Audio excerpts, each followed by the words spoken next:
Alright, I guess I'm making a live video. Looks like I am. And such. So, should be a few subjects, but we'll see where it goes. So it starts with, I was looking for some piece of evidence just to clarify, just to find some kind of experimental evidence that decides it one way or another.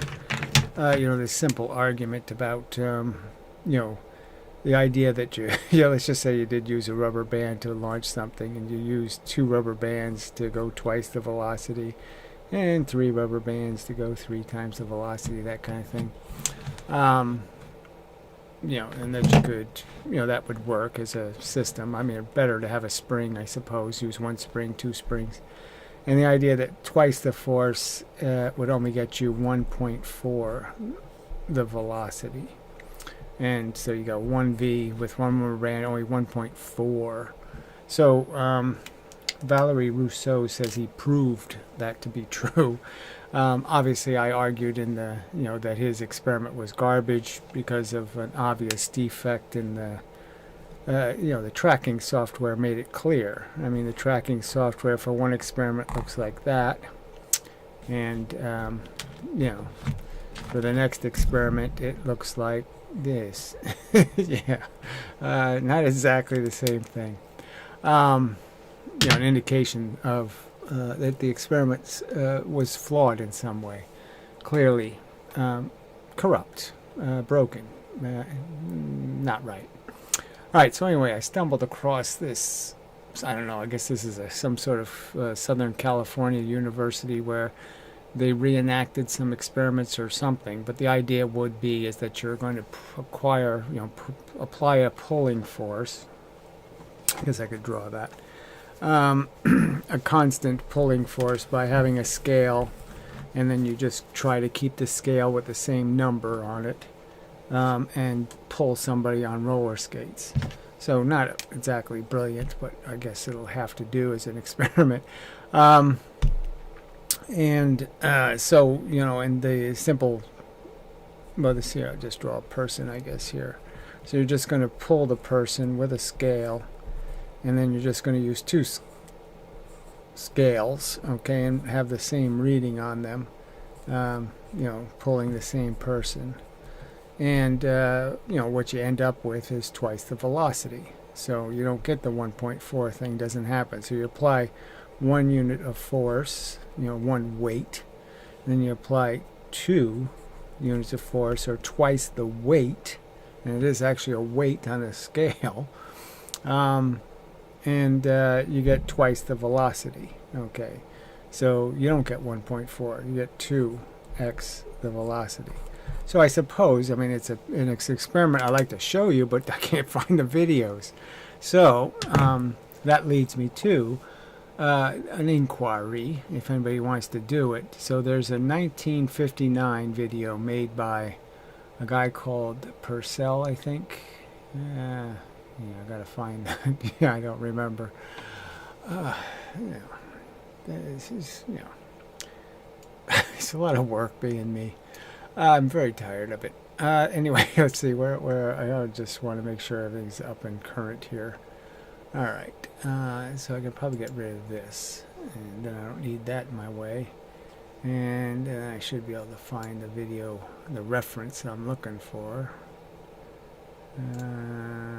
Should be somewhere. I don't want that. I told you to go away. Alright, well, it should be stated on this page somewhere, so it's probably just as good. I probably could just go back a couple, and E.M. Purcell. So it's Edward Purcell, P-U-R-C-E-L-L.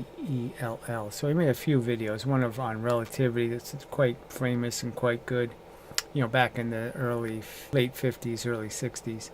Anyway, so I can't find the one he did on inertial mass.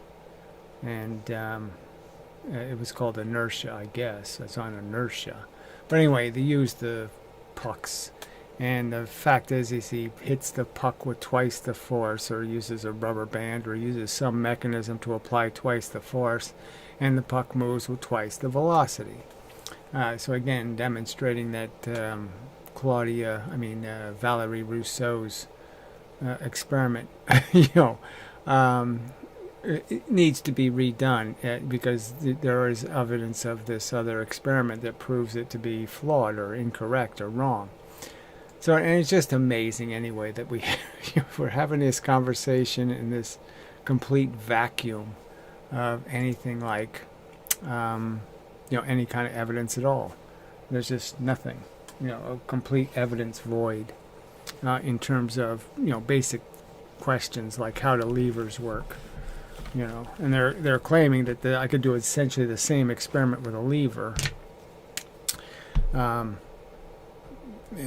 Draw it up higher, I guess. Where I could, apply a force here, and on a scale, pulling force, and I could, with that force, I could move a 2 mass at one velocity.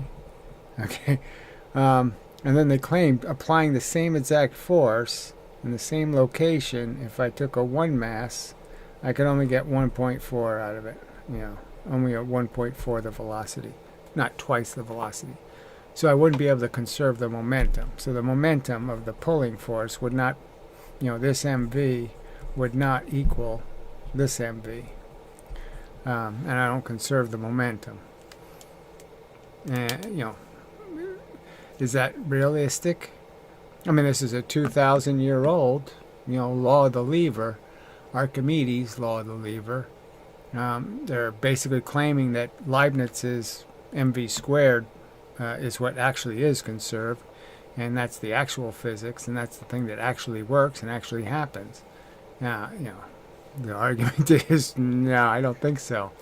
And they're also arguing, if I keep going down the scale here, I get silly numbers like, 3 times the distance is only 1.7 the velocity. So I still, I have to still go all the way to 4 to get twice the velocity, which is just silly thing, frankly, to say, to argue, to defend. And so you're saying, why, Well, anyway, so the argument is that, we need to provoke Valerie to, he's got access to an air track. Why doesn't he use that access and do these experiments? So he used 1 rubber band, and then he put 2 rubber bands. So do 3 rubber bands, and then do 4 rubber bands, and see if it really takes 4 rubber bands to get just twice the velocity. Which I'm arguing is silly, ludicrous. Not going to happen. You're going to have almost 4 times the velocity. It's going to be less because you're moving things faster. When you move things faster, more energy is going to get stuck in the rubber bands. But it's not going to be a lot less. Certainly 3 rubber bands, you're going to probably be going 3 times the velocity. And how was that? Some sort of noise. It's always something here. It's always something everywhere. Yeah. It's always something. Life is just such a pile of something. Alright, so that's sort of where I am, in the sense that, it's just compiling evidence, and there just isn't any good evidence. It's so irritating to have a conversation where you're trying to tell people, look, this is kind of important, and it's, the logic is obvious to me, the obvious that you have to conserve momentum, that's the elemental. The MV is the elemental thing. That was the thing people understood for thousands of years. And, this squaring of the velocity thing, that was a new modern gimmick, and they never really tested it. They never were true to it. All right, so anyway, so in this context, a guy I don't like much, who's gotten quite popular and famous now, which really bugs the fuck out of me, but it's sort of a petty personal thing. I just don't. The guy dissed me, and and so it's hard to hard not to be pissed off. That's it. That's simple. So it's Yeah, Kurt Jamil. Jamil? Seems like there should be more to that name. But anyway, and he used to do UFO videos. I mean, they were really tacky. He was supposed to be doing, he kept putting the terminology of a theory of everything. And now his channel just basically says Kurt Jamil. It doesn't say any of this other crap about fucking theories of anything or everything. So anyway, he's got this giveaway where he's, so now that he's successful and he can afford to do this crap, he's going to give away a whole $5,000. He's got all kinds of rackets and memberships and all kinds of other bullshit. But anyway, all kinds of commercials. So he's having this contest, and what's it for? To instead of doing the theory of everything thing, or do some, very good argument against some current established bullshit that physics is full of all over the place, all these silly theories. No, he's going to pay people to redo the videos that already exist, propagandizing for the silly theories. And that's just so disappointing. Like, we need more videos telling us what the truth is based on a whole bunch of bullshit that doesn't have anything to do with, like, evidence or facts. And it's just, populist nonsense. And so I'm thinking I'll just make a buffooning video. So, you could do one on the 2-slit, or I could do one on mv squared, right? The kinetic energy theorem, and just pretend to argue for it and just keep pointing out how, hey, wait a minute, levers don't do that. What do you mean 1.4? That doesn't make any sense. How could I only have 1.4 the velocity? I didn't conserve the momentum? How can that happen? Why didn't I stick a thermometer in that ballistic pendulum? I can ask all those questions and just make a mockery out of the conventional physics and the conventional science. But it really is just so disappointing that he's basically paying people to just spiel the same puke these bullshit liars have been puking for all this time. It's just really disappointing. Especially in the context of his channel, the way it used to be, which was very unconventional. And now he's just now he's populist science. So I suppose he'll stop talking to UFO nuts anyway. So that's probably the only good news. I guess I could look. I mean, there's no point in looking at people's channels. Quantum mechanics, people say it's our most wonderful theory. And fuck you. Yeah. Penrose. What an idiot. Yeah, sorry, everybody's an idiot. It's just horrible on this planet. So he has all this, they do this, cut up their own video. So they do an hour or 2-hour conversation, then they cut it up and put it in pieces and regurgitate the same content just so they can get more and more views out of the same boring content. So he has a few videos that have 1 million or more views. Now he has some members only. How exciting. Why science doesn't reveal reality. Well, that ought to be interesting from a guy with a bizarre... his headphones. That's what that is. I was going to say it's a rather bizarre haircut. Bizarre haircut man. It's like the next... what do you call those? Like X-Men or something? Yeah, it'd be bizarre haircut man. Anyway. So yeah, nothing looking too interesting here. Let's see if I can find anything that's UFO-y. I guess not.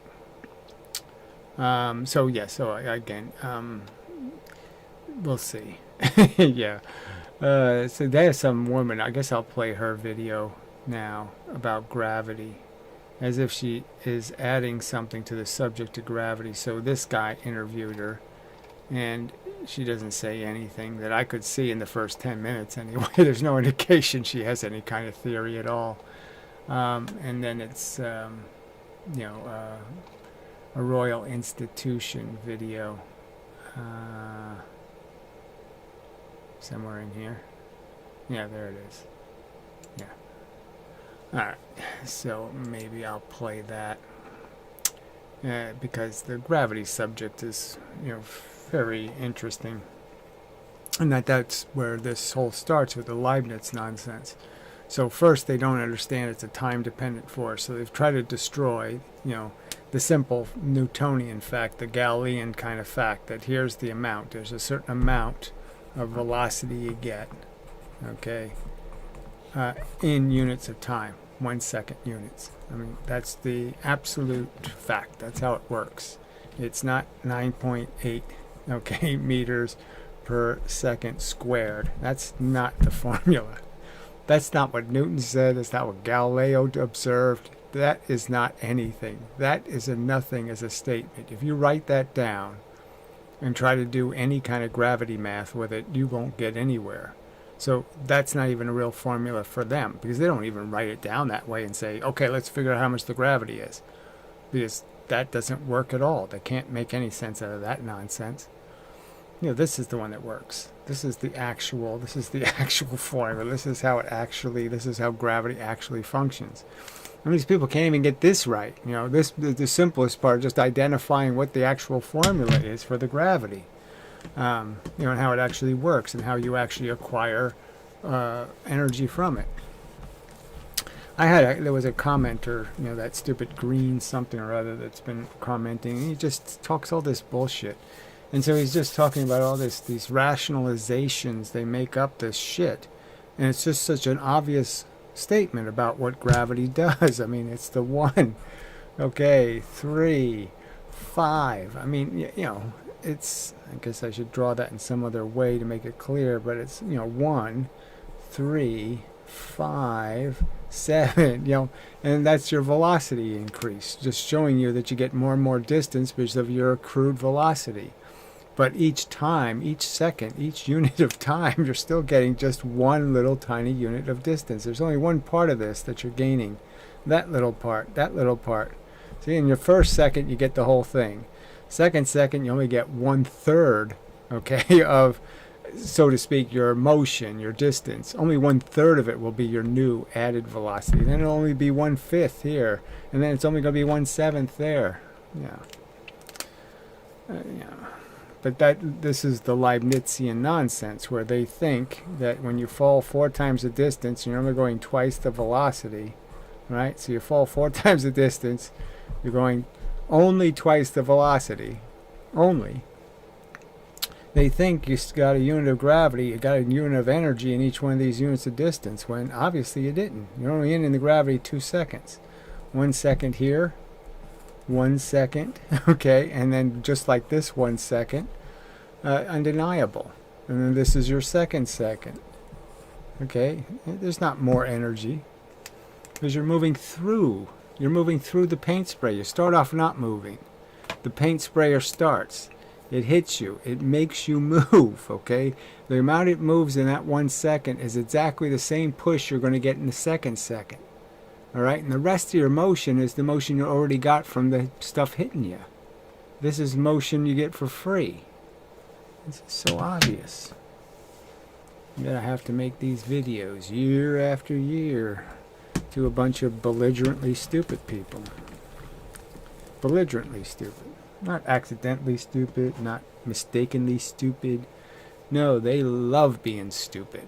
They glorify it and they pray to being stupid because their stupidity is so obvious. The fact that they don't have any fucking goddamn evidence, the fact that Leibniz showed up and said something stupid, all right, 4 pounds dropped 1 foot is the same as 1 pound dropped 4 feet. And it's not the same thing, okay? This is twice the weight, all right, when it hits the ground that this is going to be. All right, absolute fact. And there's no idea that somehow because it's with one mass it's going to get 4 units of something. It's only going to get 2 units of gravity. It's only going to be going twice the velocity. A 1 mass going twice the velocity is not going to be the same as a 4 mass going 1 unit of velocity. Those aren't the same momentums. That's not the same weight. And again, it's been proven in other experiments that weight is momentum. Weight causes velocity. I can use a scale, I can pull on you with a weight and give you a velocity proportional to the pull of that weight. I mean, it all fits, and you people are just so... But not to concede that we should have that experiment, that experiment should have been done somewhere in the last 350 years. Somebody should have done that experiment well. okay, and proven the fact. And the fact that it hasn't been done well, and it hasn't been done at all, frankly, is it's a glaring omission. What is supposed to be, they're calling it a science, and it's not really a science if it has those kind of glaring omissions. I have no idea how good the volume will be. So anyway, she started her spiel. She hasn't said a damn thing that's at all interesting. Made a couple of bad jokes that nobody laughed at.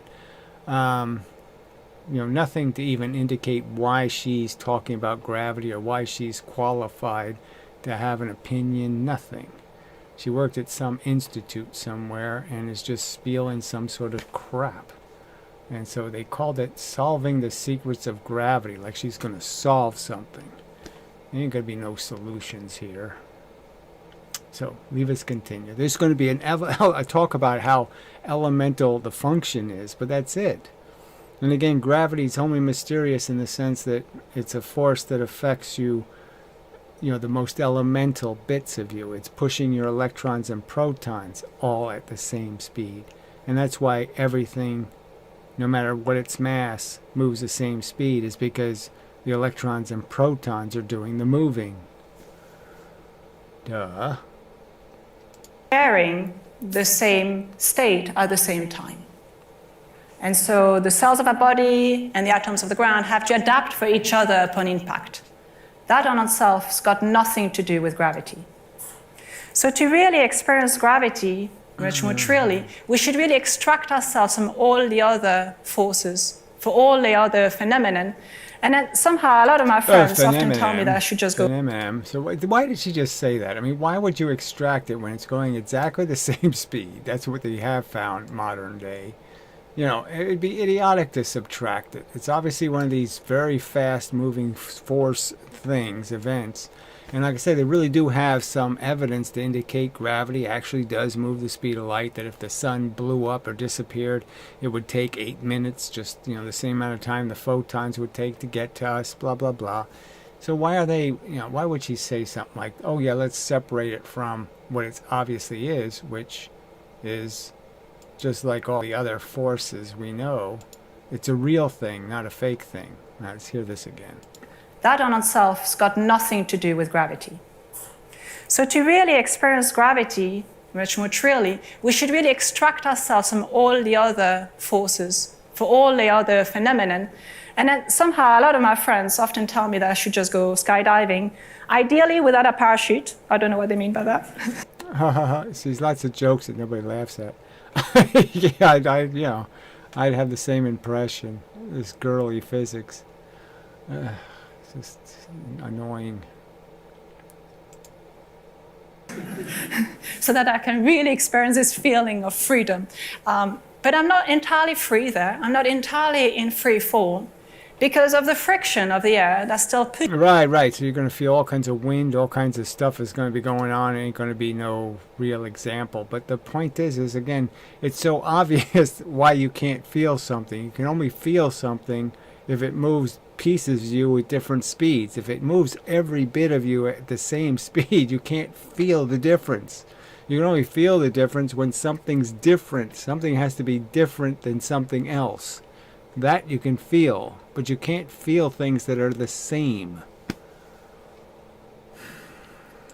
Pushes against the front of my body. And I feel that. I feel this push, this pressure against the front of my body. Right, we know it's no push in the sense that it's not doing the work. You're the one pushing on it because you're gaining momentum, because an actual force is pushing you. On the rest of my body, and this is me actually going skydiving without a Oh, that's very exciting. No, it really isn't. It just proves she's a moron. I mean, why would somebody, why waste your time with such a silly risk? Just stick your head out the car window. You want to feel 80-mile-an-hour wind, go 80 miles an hour and then stick your head out the window. Be very exciting. parachute. And I can tell you, you do feel that particularly on the next day. But on the rest of your body, you don't feel anything at all, even though gravity is clearly acting on you. you're falling down. So there's no point in talking about what you're feeling because the wind is going to be intensely distracting. So what's the point of talking about how you don't feel anything? You're going to feel plenty. But you don't feel anything at all because gravity is acting on every cell of your body. No, it's acting on every electron and proton. It's acting on the nuclear bits. The nuclear bits are the things that have to move for an atom to move. Atoms don't move because you pushed on an atom. You have to push on the electrons and protons. So again, just pretend to ignore the elemental structure, which is you can't push on, say, bicycle. You have to push on pedals, or you have to push on person, or you have to push on something, but you can't just push on an atom. In exactly the same way. And so they're not pushed or torn apart. They're not pushed differently, so there's no difference. So you can't feel the temperature because there's no temperature difference. If my hand is the same temperature as the thing I'm sensing, I can't feel the temperature difference. Likewise, if my pieces are all moving at exactly the same velocity, I can't feel any of the force affecting me because there's no zero to compare it to. There's no reference. There's no cold thing for me to touch and say, oh, that's what cold feels like. In fact, there's no single cell or taste bud. Again, wrong. It's electrons and protons. Sorry, physicist. But you really ought to go back to your book and figure out that it's electrons and protons that do everything first. Okay, there's no cells, there's no neurons. That's not physics. That's chemistry or some other kind of crap. And the fact is, it doesn't matter. It's still physics. And we know that the force doesn't push on cells. It doesn't deform them. It doesn't misshape them. So obviously, it has to be pushing on each individual piece of matter. The atomic matter has to be being pushed on. In your body that can ever feel or taste or smell or hear gravity. If you're experiencing gravity in outer space, for instance. So you just keep saying it over. So I guess I'll just keep saying it over and over again. Yes, it's pushing electrons and protons, and they all go at exactly the same speed in the same field of force. So a million electrons and there's two over there, 2 electrons over there, and a million of them over here. It doesn't matter. It's going to push the 2 exactly the same amount it pushes the a million. They all have the same little sail out, so they're all going to get blown by the same wind, the same distance, in the same time. Orbiting the Earth, you will be falling so freely that you don't feel anything at all. And yet, you're falling and you're experiencing gravity. But you're not feeling anything at all because every particle in every atom, in every molecule, in every cell of your body, as well as all the air in your spacesuit, is experiencing gravity in exactly the same way. Yes, it's all going to absorb force based on its mass, and so every atom that's made out of electrons and protons, and the electrons and protons are all the same size, and they all collect exactly the same amount of gravity, so they all have to move exactly the same speed in the same field. There's something very universal. Actually, we call this the equivalence principle. Oh, brother. So she's jumped all the way to that mush. So I did this before, this video, because I remember that crap. This is a year old. So, so I guess I'm being redundant. But, this is just so bad. This is just such mush. Like, what's her expertise here? This isn't the equivalency principle. That's a huge leap.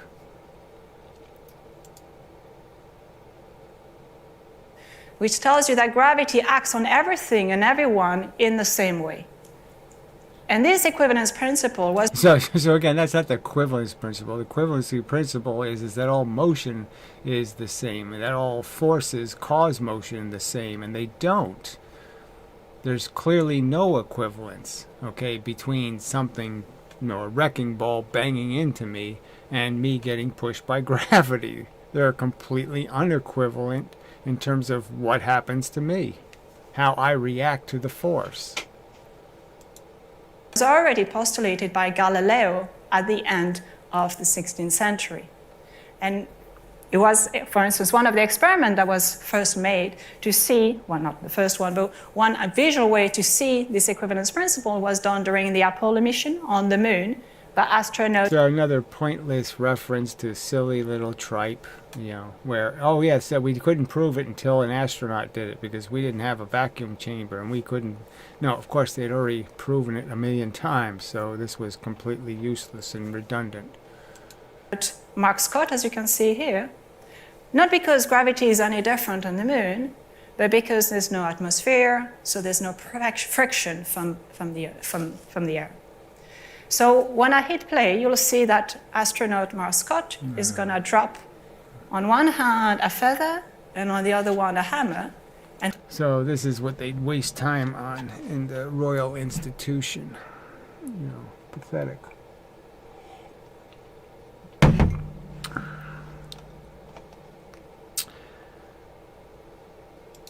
hopefully, we'll see, they will hit the ground at exactly the same time, proving that gravity acts on those two objects in exactly the same way. So gravity acts on the two objects exactly not the same, because the two objects have gigantically different masses. So obviously the one with more mass has more little sails on more little electrons, and it will collect a lot more force. So in a sense, one object will take a lot of the flow, the energy of the river of gravity, and the other one will take a tiny amount of the flow of the river. One will consume a great deal of energy out of the stream.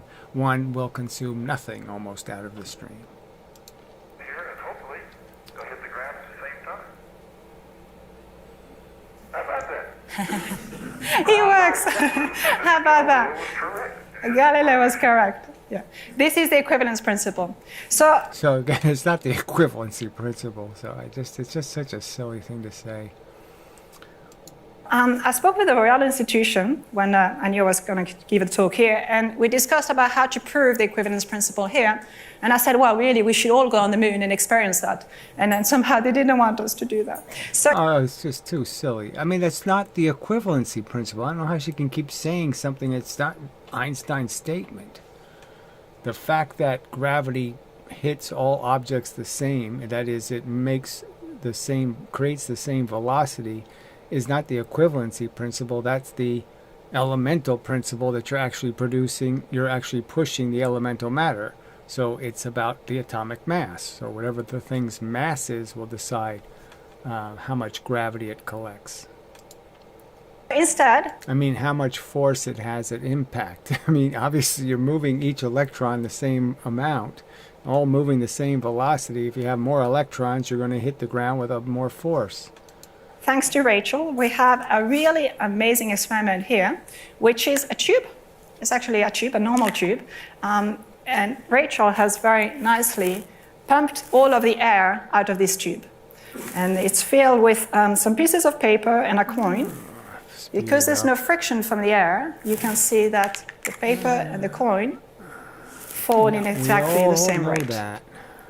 Even though their mass is clearly different, their shape, their color, anything else is clearly different. And yet, if you extract yourself from as many of the other external forces as you can, you see that these different masses experience gravity in exactly the same way. So this is what we call the equivalence principle, and it's really telling you that there's a level of universality. She did it again. But I mean, it's not, Einstein's equivalency principle is arguing that it's the same thing. Gravity pushing you is the same as an elevator floor pushing you, or a rocket pushing you. And those aren't the same. Obviously, they're not the same. The floor has to go from your feet and then convey the motion through all of the cells from the exterior in. It's not a tiny discrete force that's hitting all of your electrons and protons. No, it's a brute force that's just going to hit most of them on whatever they have contact with. It's a contact force. I mean, they're just not equivalent. It's just a fact they're not equivalent. In how we experience gravity and how we interact through gravity. And this is really what pushed Einstein to understand that there must be something much more fundamental about gravity. If everyone throughout the universe experiences gravity in the same way, and you can be something as heavy as a black hole or whatever. Oh, so yeah, he didn't go for that either. So why'd you bring up Einstein and then talk about things he didn't really believe in? So that's more bullshit. Just disgusting. Like somehow black holes had something to do with his gravity theory. No, they didn't. It doesn't have a damn thing to do with it, and you know it. He didn't sit there, and write his 1915 paper thinking about black holes. I mean, what a pile of crap. Quite as heavy, or as light as a feather, or even as light as light itself, and you'll still be experiencing gravity. It means that there must be something quite deep in this way we understand gravity. It can't just be about two masses interacting with one another. It has to. Well, yeah, obviously they have to interact with something as a mediator. They can't interact without something. So you're either throwing dominoes at each other, which I say is the right answer, or there's a field of dominoes and you're flipping them, back and forth at each other. You're communicating. But that's it. There's no other options. You're either communicating through some stupid ether bullshit, or you're communicating because you're throwing shit. Stuff is bouncing off you, light, for example. And it's hitting other things, and then it's hitting other things, and then it's hitting other things, and it's hitting other things, and it's hitting other things. Yeah, that's what's really happening. It has to be encoded in something deeper than us. It has to be encoded in the very fabric of space. Oh, it's just disgusting. So the very fabric of space and time. So it has nothing to do with space and time. It has everything to do with a discrete force. And if you had a force in the universe, pressure, some ball bearings just flying through that field of black, it would automatically create pressure. It would automatically push all the pieces together just by the idea that you would absorb force. You would shadow each other. So the sage gravity does in fact create convergences. I mean, you can't evade them. So that's a simple experiment. It has been done. External pressure forces stuff to coalesce, clump. And that's what gravity does. Then the more interesting part is once you're clumping, what are you doing? You ended up using a bunch of energy in the clumping process. And that energy is going to be revealed in the heat you're creating. So you're conserving the energy. So you used energy, you conserved it because you made heat. And then eventually you'll radiate it back. Some time. And now we understand, thanks to Einstein's theory of general relativity, that masses, like you and me, and the Earth and the Sun, curve. So we know every electron, the theory is every electron is doing that stupid crap. And that crap isn't three-dimensional, kind of obviously. That crap needs gravity to make any sense because... But again, just the fact that they're drawing it in a two-dimensional plane just makes the whole thing ridiculous. When you know it has to be some way that it's pulling from all directions, all directions, all directions. And it can only do that, right, if it's somehow absorbing something. And you would argue that the obvious absorption, if I was to make a well and say, okay, let's make a well for the gravity, a vacuum cleaner or something. So I had some idea that there was a hole inside the center of the electron and it just pulled energy into the hole, okay, and then the energy popped out somewhere over here in the universe, okay, some kind of wacky theory like that. Well, I can duplicate that by just understanding this hole just has to be hot. If I make it hot, I've done the same thing in energy terms. Making something hot is the same as making energy go somewhere and then pop out somewhere else. I've conserved the energy. So if it's hot, that's evidence the energy's still there. That's the energy. That's the energy that is the consequence of the convergence. The stuff converged, and it converged because you're trapping energy. And the fact that you've trapped the energy as heat means it didn't get to the surfaces. So there's a differential. There's more pressure on the outside of the object, high pressure, and there's less pressure coming out. So there's low pressure at the surface, a lower pressure. And that's all you need. There, you're done. Gravity. The hotter you make it, the stronger the gravity. Just like the sun sort of proves. that works. And you should have a really good reason to say, oh, let's not start from there. Instead of drawing these silly pictures of two-dimensional crap, let's start with a real example. But they won't do that. All right, so no comments. Okay, thank you. It's the very structure of space-time around themselves, and that's how we're experiencing gravity. We all feel this space-time, we all feel this curvature. That's how we feel the gravitational attraction. Oh, fuck. The larger the... So a minute ago she says we don't feel anything, and then we say, now she says we feel it. So no, what we feel is the Earth pushing us back. We're given momentum by gravity, and it's a real momentum. It's 1 mile an hour of velocity. Okay, your mass times 1 mile an hour. That's the momentum you have going into the Earth per second. And that's the force it pushes back with. mass, and the bigger the curvature, the larger the gravitational pull. Now, throughout the universe, everyone is connected through this very fabric. Oh, this connected thing. I always have to do this connected crap. I'm not connected to you fuckheads. Yeah, no, I'm not. Fuck you. This is bullshit. Space-time. I mean, obviously, we have to interact and breathe the same air and all that kind of crap, but the very good news is I probably don't have to breathe any oxygen that you've breathed. Yeah, I don't have to suck in your used crap. So everyone and everything is connected through the gravitational attraction. We are connected through this gravitational. Oh, it's just such. This is, this is not good science. Sounds like they're just trying to turn it into a religion. Oh, we're all connected through the science. It's all love, love. Ugh, it's pathetic barf.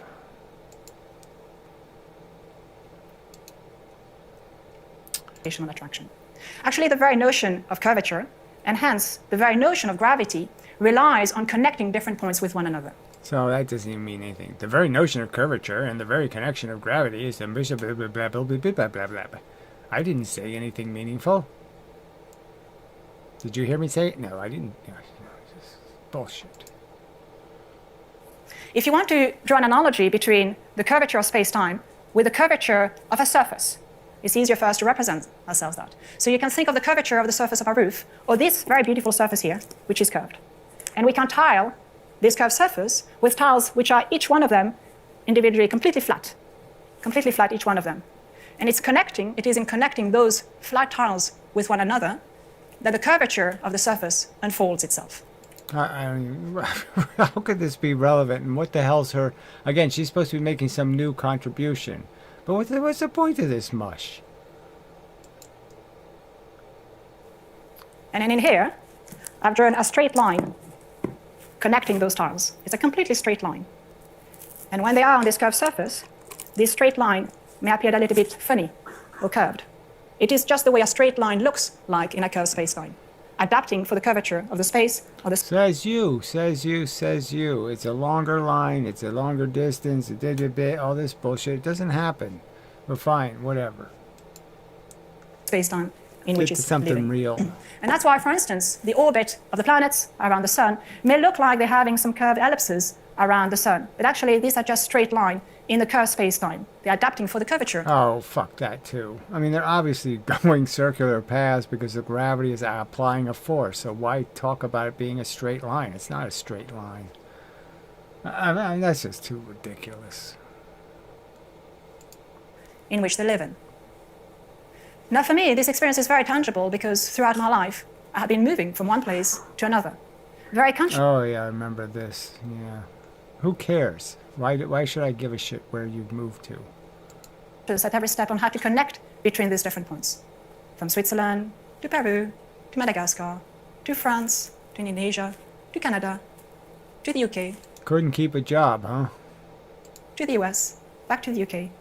And every time, as I left behind everything and everyone that made me who I was that far, it became clear that my entire existence, but also all of your entire existences, are nothing other than a patchwork of events in space and time. And it's up for me, up for all of us, to connect between them In fact, there's never such a thing as a twisted life path in a straightforward Oh, what is this shit? world. Rather, we're all experiencing straight trajectories, adapting for the complexity for the world in which we're living. Says you. Says you. So they'll go straight trajectories, adapting to the world we live in. What does that? What does that even mean? Oh, fuck. And throughout those journeys, the whole sky and nature at a more fundamental level is always there with us, a little bit like family. So whether we know it or Oh, not, yeah, and it's beautiful. Yeah, millions of animals brutally killed every millisecond. It's just marvelous. Ugh, fuck. no, you do know it. But I think that's why we all inhabit it, with a desire to understand nature at a more fundamental level. So let's do that. Oh, yeah, I see. So, but that whole desire should be based on recognizing that you should have evidence. And the fact is that you don't have evidence for any of this mush. Understand the fundamental forces of nature. And let's start with the one we understand the best, the electric and magnetic forces. In this very theater, some 225 years ago, amazing, some of the So you'd have to wonder what the fuck this could have to do with gravity. But whatever, we'll see. those experiments with electric and magnetism were done by Faraday himself. He's one of the first that realized that the electric and magnetic forces are not two disconnected phenomena. They're actually two different manifestations from the very same phenomenon. We know that the magnetic phenomenon has helped us as a civilization to travel the world for thousands of years. But that's actually nothing as compared to the impact that the electric force has had on hair fashion, as we all know. So this is something that we've done last week, because there's a small chance of having a heart attack when you do it. Oh, ha ha ha ha ha. So I'll ask a volunteer to do that right here, right now first. So, again, what is this going to have? Charge isn't going to have much to do with gravity, I don't think. I mean, it's interesting to know, you know, that, yeah, you have two phenomena with charge, attraction and repulsion. But you know gravity's one way. Gravity's a consumptive force. Something's being consumed out of the environment. Charges aren't consuming. No one? No one? We have a little volunteer here. We can always count on Barbie, so thank you, Barbie. She's going to show us how the force acts. And one thing, when I switch it on, there's a small chance that none of us will have a heart attack apart from Barbie, thankfully. There's a small chance that everything will go dark. This is to show that without the electric force, gravity wins. But as I'll switch on, you'll see that the electric force is so much stronger than the force of gravity. So, again, this is more bullshit. When, you know, obviously the forces over this tiny distances between electrons and protons versus gravity, which is this monstrously distances between objects. And so it's a silly comparison. Obviously the force is weaker because it has to be manifested from our electrons and protons. You have to apologize. You have to say sorry to Barbie. She's a little bit burnt. That's because she's been on a fight with Oppenheimer earlier this week. And she won, so that's fine. There's an order in the world. So when I put it on, you'll see her hair will go up. And what I'd like you to see and to really realize is how just through the transfer of a few electrons in her hair, there is some electric It's not just a few. magnetic repulsion that compensates Takes an awful lot of them. the gravitational attraction from the Earth. And just realize how weak the gravitational force is. Just a few electrons on her hair can compensate the whole gravitational So she gets said it again, just a few electrons. No, it's millions and whatever, trillions, billions of electrons. You know. attraction from the Earth. This is remarkable. So let's see if it works. If we don't, just all go away. How about that? And we had a few screens switching off, and my audio is off as well. So this is to show the effect. One thing you can notice here is that there's sparks coming on. There are sparks of light. The sparks, we'll see if things go back on again. I know. But it's intentional. It's to show you that related to a discharge of electricity, there's a production of light, because electric charges are being accelerated through this discharge of electricity. And actually, Faraday himself was one of the first ones to postulate a connection between light and some electromagnetic vibrations. Nowadays, we understand that when we accelerate electric charges... All right, so this is the big lie, that somehow all you have to do is move something, and that creates something, and it's more complicated than that. You have to move a dipole. You can't move monopoles. We produce an electromagnetic wave. This is just a very fancy way to say we produce light. Light is actually the messenger for the electromagnetic wave. The electron, they communicate some sort, their electromagnetic So they just say this crap, you know, so they really don't do this wave crap. It's all just says so. You know, you can diagram it lots of different ways, you can draw it different ways, but they don't have any evidence, they don't have proof of any of this wave shit. repulsion against each other through a messenger, which we can think of it as light. We know there's lightning when there's a quick discharge of electric field, for instance, during a storm. And we're using that in everyday technology now, of course. We're using this in the bulbs, which rely on electron being accelerated back and forth to produce light. Right, so we know this, that the electrons are being pushed by gravity, I could argue, right? So you know they can be pushed by gravity, so they can be pushed by forces. So if they're being pushed, that means they can actually push on the field itself. They can push on the force. So the force pushes on them, but if they're moving, they can push on the force. And that's the aha kind of moment where you realize, well, when they're pushing, they're increasing the frequency, and when they're going away, they're decreasing it. So that's just simple redshift. But it makes a lot of sense in terms of explaining the conservation of frequency. What you're compressing in one direction, you're expanding in the other direction. Exactly the same. We rely on that for telecommunication in antennas, which is also acceleration of electrons that produce Alright, so this has nothing to do with gravity. radio waves for telecommunication. Radio waves are nothing other than electromagnetic waves at a particular frequency. It's just light. We're using that in our everyday life. So why am I talking about all of this? Yeah, really, what? we are here to understand the secrets of gravity. And I said that gravity maybe is a manifestation of the curvature of space-time, maybe it's not a force. And you probably Okay, so again, what's the point? What's the point of talking about this curvature of space-time crap? Either stick to one subject or the other, but why are you bouncing back and forth? heard that a lot of times, that gravity is not a force. And yet I'm standing here and I'm talking about a force, electromagnetic force, because deep down, gravity is a force. Deep down, gravity, even though it is a manifestation of the curvature of space-time. So again, she's saying it's a manifestation of nothing, so it can't be a force. And then she says it is a force. I mean, it's just such bullshit. She's just talking shit. She's not reasoning or logic. She's not explaining how, well, you can see that the force is being collected and the object's getting hot, or you can see that, nothing. There's just no context to this statement. I mean, there's no evidence, there's no argument, there's no detail. It has hidden in it a force in itself, and it can be described in exactly the same way as the electromagnetic force. In the same way as when I take electric charges and accelerate So it really can't be explained the same way because it doesn't do both attraction and repulsion, so it's obviously not the same. them with one another, I produce some electromagnetic field, which are called light. Now, when I take masses, which is my analog to the electric charges for gravity, when I take masses and accelerate... Oh, okay, so this is just bullshit.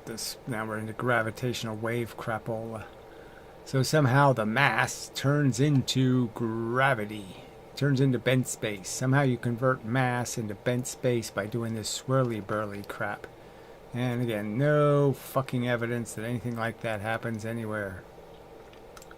respect to one another, I produce gravitational waves, which I personally like to call light. But that's not a simple, this is just me. Now, when I check... So again, there's no point in saying that because the whole theory depends on it not being light and photons. Because if it was, then the intensity of the radiation would be so great that we would see a whole bunch of stuff evacuated around the event. And none of that happens. So obviously it can't be a pushing force. It can't be an actual force. So again, you're full of shit. my hands like this, I do produce gravitational waves. Do you feel them? Don't say yes. Please. The intensity of those gravitational waves when I do that is so small that we're never going to detect them, and ever again. To produce gravitational waves with sufficiently high intensity and magnitude to be observable, we need huge objects, very massive objects, and accelerated very close to one another. So thank you for not saying yes, whether you feel my gravitational pull. That still won't be enough. So again, Einstein said you'd never detect them because, yes, it's never going to be enough of a change in the gravitational field based on the positions of the two objects. You can't change it. They can't make more gravity by moving. So for instance, two stars or two black holes about to merge. When they are about to merge, they produce gravitational waves, and those gravitational waves, once produced, they travel Says you. through space and time over millions of years to reach us here on Earth, and we can detect them through instruments which measure how space and time get distorted as gravitation waves pass through. So this instrument. So again, so this instrument that hasn't really been, they've, since they've got all these other ones online, they got like 5 of these stupid LIGO things now, and they don't have any event that's seen by all of them. So, I mean, the whole thing is just crap. We call them interferometer, and their role is to measure distortion in space. Right, but it's not even a real interferometer because you're bouncing the light back and forth 800 times. Well, 1,600 times. Space in various directions. As gravitational waves pass through, we can recognize a signal, as you can probably see on the top left. You may recognize this signal. This is the first signal of gravitational waves ever observed here on Earth in September 2015.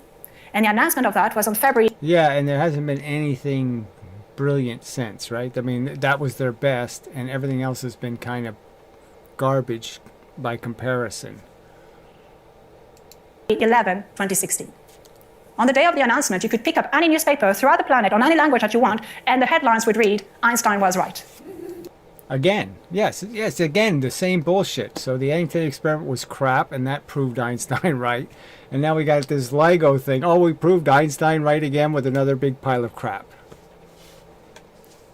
I mean, like, the future's not going to figure out that this crap didn't really work. And so you'll be forgiven for thinking that the detection of gravitational waves may have been about proving Einstein right. But that's never the case. Yeah, that's what's-his-face, the evildoer. Where's his name on here? I keep forgetting his name. Yeah, they don't have his name here anywhere. It's just kind of funny. It's not on the page anywhere. But yeah, what a shithead. He just invented this theory that you can convert mass into bent space. He just invented it. It's not a real theory. How do they get away with that kind of crap? We don't do science to prove someone right or wrong. We do science to discover something new. Okay, well, that's a big lie that you don't do. You're always trying to just prove your shit to be right, and you're evading experiments that prove it to be wrong. So the weird thing is, like I said, that 1959 experiment, that old video, why is it gone? Why can't you find it on the internet? Just seems kind of strange that that one's missing.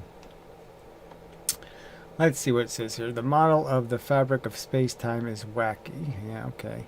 Einstein's singularity theory is very... I don't know what that is. Vacuous, says his theory comes down to the invisible bent something bent space-time. Yeah, I don't think Einstein was a big fan of singularities, frankly. So, I'm not sure of that one. What is she saying? Yes, well, so far she's not saying anything. She sounds like she's preaching God. Well, she's preaching, that's for sure. A manifestation of space-time is not a physical explanation. Well, it certainly isn't. And well, bent geodesic, this whole argument that somehow it's nothing, when clearly it gives you momentum. So they should admit right from the start that, yes, I can throw you in space, and you'll automatically gain momentum in some direction. There'll be more gravity in one direction. You're more of a gravitational differential in some direction. So you'll just start moving in that direction. And obviously as you get closer and closer, you know that direction will get more and more attractive. And so it's real momentum it's creating. It's creating real motion inside of objects. So you have to say, well, where did it get it from? Right? You have to have conservation of momentum. Where did it get it from? If it's a bent geodesic, if it's a bent space, where did the bent space get the energy from that it's giving the object? They don't have any explanation. They don't tie any of this. Kip Thorne, that's who that shithead is. You know, just invented. Like I said, this whole gravitational wave theory wouldn't even be sellable because they couldn't possibly generate enough energy for us to feel it 1,000,000 miles away or 1,000,000,000 miles away. So, you know, light years away.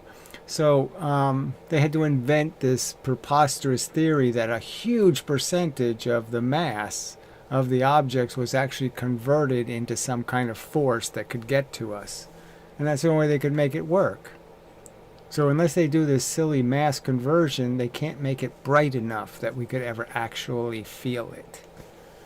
It's just such a lie.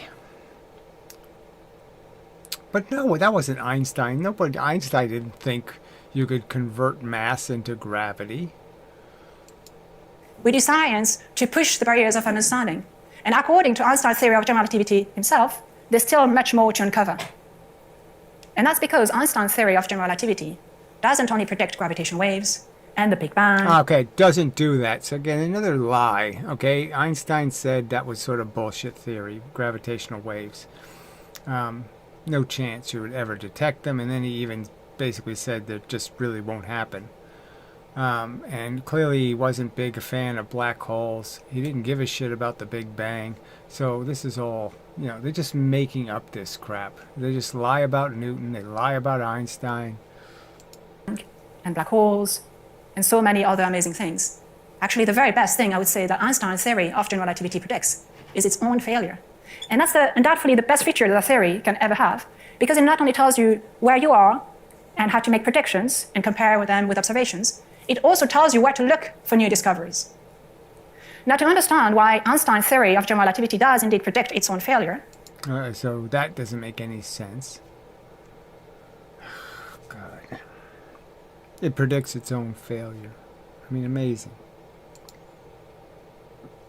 It's useful to go back once again to the other fundamental forces of nature. And you may think of there being many different forces of nature, but many of the forces that we experience in our everyday life are more contact forces, which some of them are related to how. So again, there's just the one function, which is charge, but it has different manifestations. So you can take charges and you can make them create electricity, or you can take charges and make them create magnetism. The weak force doesn't exist, and the strong force obviously doesn't exist. Those are just nonsenses. There's no experiment where they measured anything called the strong force, so none of that stuff is real. And simply sticking an electron between two protons will satisfy the need, all that's needed to create nucleuses. So if you want to make a nucleus, you want to get protons close to each other, you just stick electrons between the protons and you've accomplished your task. Pauli's exclusion principle, and some of them are related to much more fundamental forces of nature. Actually, in terms of fundamental. So this Pauli exclusion principle, she talked about that right in the beginning. It was just like somehow this, the reason why things bump into each other is because their electrons can't occupy the same space. Duh. Nothing can occupy the same space. Duh. You have to explain that to physicists. I mean, it's just so ridiculous. Forces of nature, there's only 4 of them that we know of so far. There's the electric and magnetic force put together as one, as electromagnetism. Then there's the weak force. There's just stuff moving the speed of light, and everything else is matter. Okay, so anything that's not moving the speed of light is a piece of matter, and everything moving the speed of light, that's a piece of force. Which is responsible in some sense for the structure within the atoms.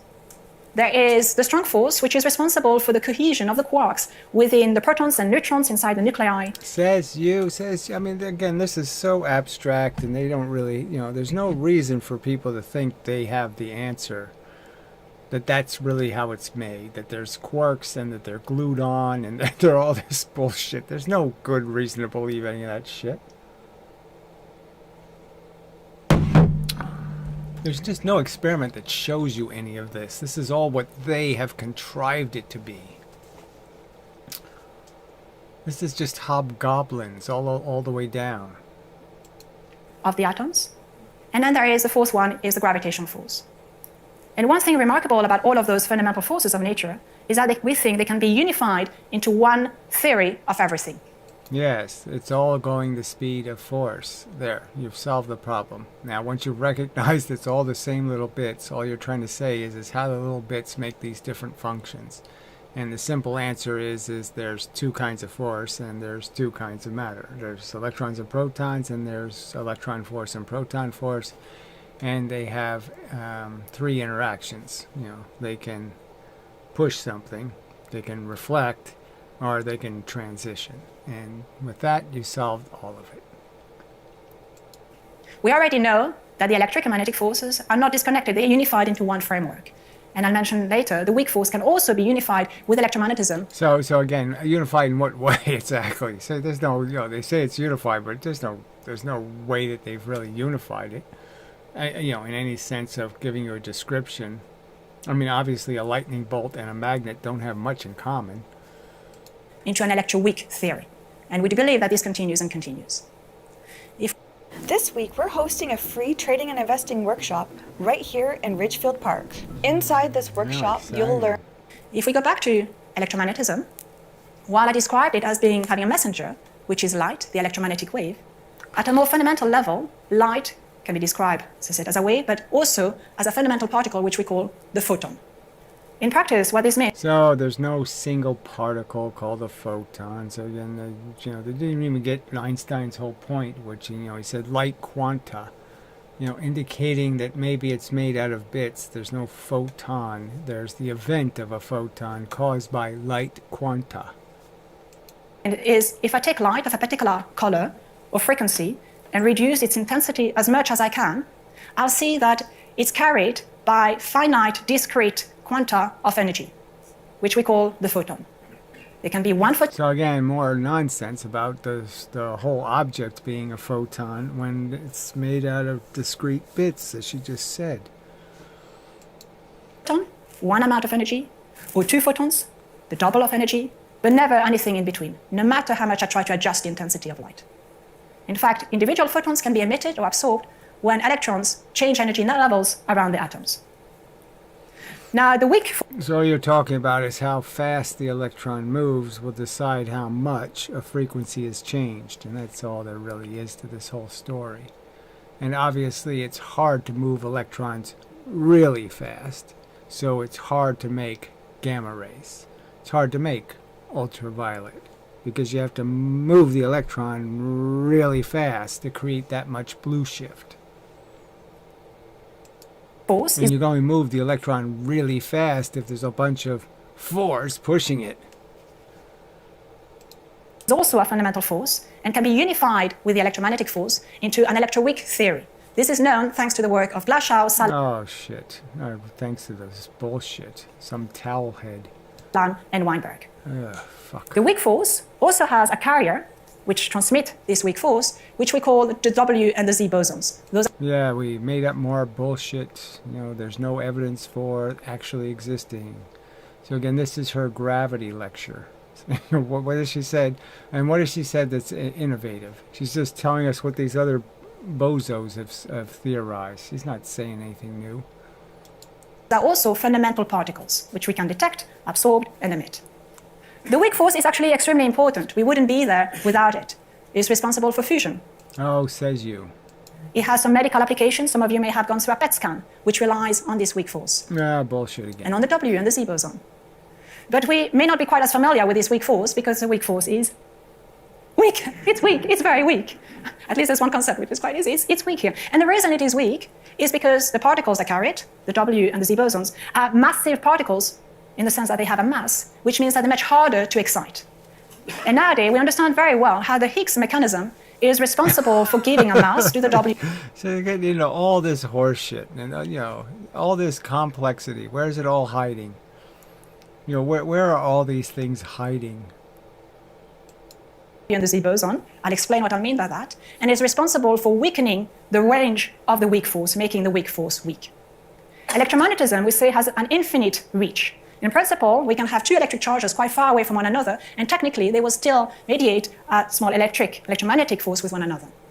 But for the weak force, we know that it has a finite range. It only operates on subatomic scales, and beyond that, it switches off. So on bigger scales, we don't experience it. So too silly. It switches off. Something switches off magically, switches off. Ugh. I mean, elementally, it has a switch on it, and you can switch it off. Bullshit. We don't experience the weak force. And we understand how the Higgs mechanism is responsible for switching this weak force off on larger distances. Very sadly, I'm sure you all know that Peter Higgs passed away just this week. I'm very sorry about that. And I thought, as a nice gesture, I will add a picture of him when he came to visit our physics department a few years ago. And I think this is quite symbolic on showing how interactions between Higgs himself and people around him has an impact on people around him. Because this is precisely how the Higgs mechanism works. In reality, many other people and scientists were included in the discovery of the Higgs mechanism itself, but I'll call it the Higgs mechanism for simplicity. Actually, Higgs mechanism... so again, this is just generic shit that you've heard. Okay, we all heard that it has something to do with gravity, but there's no evidence that it makes mass have gravity. There's no theory they could draw. They can't draw you this theory of Higgs gravity. Where these Higgses do and what the hell where they are. Where are all the Higgses hiding? Has really allowed us to understand much more deeply what it means to have empty space. It tells us something very profound about our understanding of empty space. All right, so it's not Newton's understanding clearly. So for Newton, empty space was empty space, and there were bits of stuff in the empty space, clumps, corpuscles. That's what he thought light was little bricks flying around, and then there's very big bricks, and the little bricks hit the big bricks and move them about. And that simple explanation really does work, and it's a great foundation, and that's where they should start and finish. It's a push-averse, it's made out of collisions, that's all there are. Interactions. To understand what we mean by empty space, we're going to take this room, and we're going to create a perfect vacuum here. So in a second, I'm going to ask you to all leave, please. And please take all the furniture along with you. All the air in this room, take it along with you. I'm a theorist, so I can tell you, but I can't do it myself. And we're going to create the perfect vacuum. When you go out, close the door. And what we're going to do is make sure we shield the whole room with a few kilometers wide walls so that no energy, no light, no cosmic ray from the outside can... So how do you know that you can do that, though? That's the whole problem. The energy goes through, transmits through every medium. How can you create a medium that doesn't transmit any energy? Because the vacuum will transmit energy, in terms of photons. So how do you create this magical insulator? There's no such thing. Can enter the room. So we will have created the perfect vacuum in this room. We may well win the Nobel Prize for how beautiful a vacuum this is. And yet, this vacuum is never really empty. So we know that already. So I'm just saying they know that, this whole theory of making vacuums, these hard vacuums are hard to make because the materials of the substance of the thing you made the vacuum in starts outgassing because of the vacuum. So it starts putting stuff into the vacuum. Pieces of it are ejected into the vacuum. It's filled with a vacuum bath, which is quantum fluctuations from all of the particles that we know of, including that of the Higgs. I'll call this Oh, brother. the vacuum bath or the Higgs bath. And we know the detection of the Higgs and understanding of the Higgs mechanism is the proof that this Higgs bath has an effect on other particles. We understand that the Higgs mechanism So there's no proof of any of this. It's just the story they tell. works as its interactions with the other particles. Light or massless particles, like the photon, don't interact very much with this bath. And so they're not affected in the dynamics. More massive particles, like the W and the Z boson, interact very strongly with the bath, and they are affected in the range of the dynamics. This is how the Higgs mechanism works. So what's the point? What's the point of making a field that controls the field? I mean, it's just stupid. You're just saying that there's either fish, and the fish bang into rocks and communicate, or, that's it. You don't have fish controlling the fish, then fish controlling those fish, and then fish controlling those fish. You have to have something elemental. You don't need to keep making it into some infinitely scaling pile of mush about fields controlling fields controlling fields. And that's how this bath, the Higgs bath, weakens the range of the weak force, weakens the dynamics of the W and the Z boson. But now we know from the equivalence principle that everything is connected to gravity.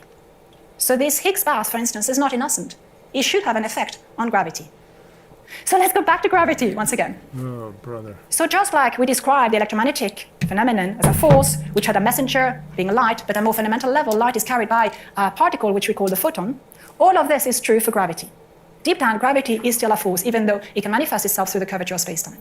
So again, it's just silly to say space-time is controlling photons. So she's trying to say now that the force, the mitigator, is photons, but we know photons aren't being controlled by the Higgs. So again, just bullshit. And just like the messenger for gravity are gravitational waves, if we took gravitational waves, it's very hard to detect them, so we can't really just take them like that, but if we were able to take gravitational waves and reduce their intensity as much as we could, we would see that they are carried by finite discrete quanta of energy, which we call the graviton. According to So it just made up again some new particle thingy. Einstein's theory of general relativity, the graviton is a massless particle, like the photon. But we'll see that So if they're massless, they're not moved by Higgses. this is not necessarily the case. In principle, individual graviton could be emitted or absorbed when electrons change energy levels around the atoms. But the probability for this to happen is extremely weak. And observing this would be extremely hard because gravity, as we've seen, is the weakest force there is, which means that we interact very weakly with individual graviton. But we've seen one here. That's my graviton. That's been made by my student Alicia. And now that we have a new toy in town, the graviton, what we're going to do is to explore it and understand how it behaves. So I don't know about you, but at home, when we have a new toy, the first thing we do is we kick it and smash it and crush it to understand how it will behave. And so let's do that. And actually, this is exactly what has been done in any-particle collider. In any-particle collider, they take, this is the one. This is just bullshit. All right, scattering photons. So scattering doesn't sound like you can't accelerate photons. So what are you scattering them off of? At the LHC, the Large Hadron Collider, at CERN in Geneva. And in this case, they take protons and they smash them together to see how they will respond. And when this happens, sometimes the particles decide to transform themselves into some other particles. Sometimes they decide to do very different things. All right, so this is all made up too. Like I said, there's no evidence that any of these intermediary events, all they have is cloud chamber things where some event happens here and then some new event happens over here, and they try to tell a story where they connect these events, and they don't have anything to base that on. They're just making it up. When we scatter particles, the precise outcome for one specific process is never certain. However, the probability of every single possible outcome can be computed with extreme precision compared with our observations, and it matches perfectly. We understand extremely well how the laws of quantum probability match our understanding of particle physics and our observation and experiments. Now, I can try to do the same thing with gravity. Of course, I can't do it quite in practice, but as a thought experiment, I can ask myself, hypothetically, what would happen if I were to take, for instance, two graviton and smash them together? And I can use our laws of quantum probability, and I can use Einstein's theory of general relativity. So she can just make up shit, is what she's saying. So I just make up some shit To determine the probability of the outcome. And this probability of the outcome is very well understood, can be computed. It makes complete sense, all the way up to the point where I'm trying to be too greedy, and the energy transfer in the process reaches an upper limit, which When scattering with gravity, the outcome predicted by general relativity stops making sense if the energy transfer is too large. Well, whatever this crap is. which we call the Planck scale. I'll indicate the Planck scale here as M+. So we know that none of this makes any sense because energy is measured in this stupid mv squared kind of way, and it's all misidentified anyway. M for the mass, Planck mass. This is a Planck energy scale. This energy scale is 15 orders of magnitude larger compared to what is currently being probed at the LHC. So that's a million billion times larger than the energy scale being probed at. All right, so anyway, I think I've had enough. Yeah, I'm sick of her already. Yeah, we got halfway through. Oh, Jesus. So anyway, there's no idea what the hell she's talking about. Anyway, I forgot Stephen Hawking was the one who had the singularity theory, right? I didn't get back. I don't get black hole singularity or bent spacetime. Yes, neither do I. I mean, obviously, I can see you can make a neutron star, but this idea of compressing matter beyond its compressibility doesn't make any sense to me. Electrons in the same location? No. I've seen somewhere on the web some physicists think gravity can slow down light or photons. Well, the fact that they even think it can bend them is, to me, funny, because they really don't have any good evidence they could bend them at all. They haven't redone the Eddington experiment successfully, basically ever, including not from space. So it's all just a story they tell. Alright, so I guess I will go. So I'm tired. Very depressing being on Earth. It's getting to me. So anyway, where the hell is... Oh, there's the button. Yeah. So till the next time, and such and so forth and whatnot. Maybe I'll watch the rest of her video and do a paraphrase of it, because it really is all a bunch of just she says so crap. So anyway, till the next time and such.